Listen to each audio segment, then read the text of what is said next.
Hello friends, welcome to Indian kitchen. ఈరోజు నేను crispy and tasty snack recipe masala pakodi చేయబోతున్నాను. మసాలా పకోడీ కోసం ఒక బౌల్ తీసుకొని దీనిలో 1/2 kg శనగపిండి వేసుకుంటున్నాను. అలాగే దీనిలో 1/2 కప్పు బియ్యం పిండి, సన్నగా తరిగిన ఉల్లిపాయలు 1 కప్పు, అలాగే సన్నగా తరిగిన పచ్చిమిర్చి కూడా 2 వేసుకుందాము. ఇప్పుడు దీనిలో 1 స్పూన్ సాల్ట్, అంటే టేస్ట్ కి సరిపడా సాల్ట్, 1/2 టీ స్పూన్ జీలకర్ర, 1/2 టీ స్పూన్ అల్లం వెల్లుల్లి పేస్ట్, 1/2 టీ స్పూన్ ధనియాల పొడి, అలాగే కొద్దిగా కరివేపాకు కూడా వేసుకొని కొద్దిగా దీనిలో వాటర్ యాడ్ చేసుకుంటూ ఇది పకోడీ పిండిలాగా కలుపుకుందాము. కొంచెం గట్టిగా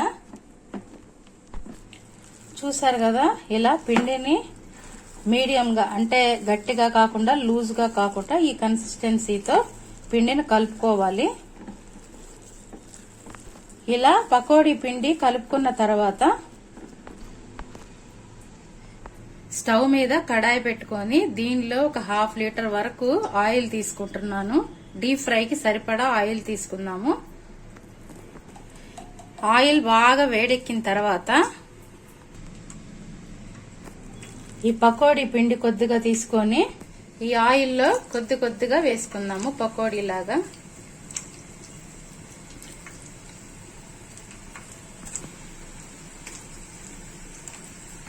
ఇలా కొద్దిగా మరుగుతున్న నూనెలో వేసుకొని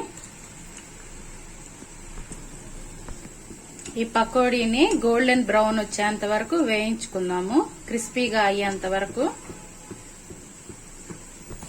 స్టవ్ మీడియం ఫ్లేమ్ లో పెట్టుకొని పకోడీ వేయించుకుందాము. హై ఫ్లేమ్ లో పెడితే లోపల సరిగ్గా ఉడకవన్నమాట.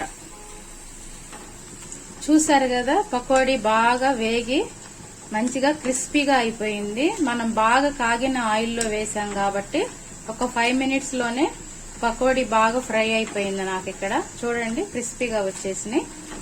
ఇప్పుడు ఈ పకోడీ తీసి మనం వేరే బౌల్లో వేసుకుందాము.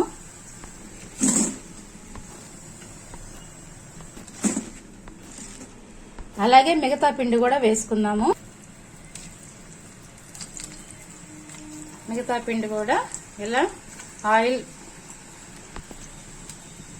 వేసుకొని మీడియం ఫ్లేమ్ లో ఈ పకోడీని మనం డీప్ ఫ్రై చేసుకుందాము. ఇలా పిండి అంతా వేసుకొని మీడియం ఫ్లేమ్ లో పెట్టుకొని డీప్ ఫ్రై చేసుకుందాము. చూడండి 5 మినిట్స్ కే ఇవి కూడా బాగా క్రిస్పీగా వేగిపోయినాయి.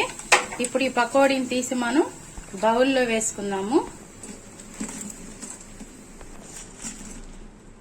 చూసారు కదా, ఎంతో సింపుల్ గా అండ్ క్రిస్పీగా మనకి మసాలా పకోడీ రెడీ అయిపోయింది. ఈవినింగ్ స్నాక్స్ లాగా పిల్లలు చాలా ఇష్టంగా తింటారు. మీరు కూడా తప్పకుండా ట్రై చేయండి.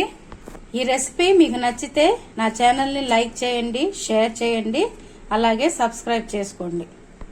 Thank you for watching.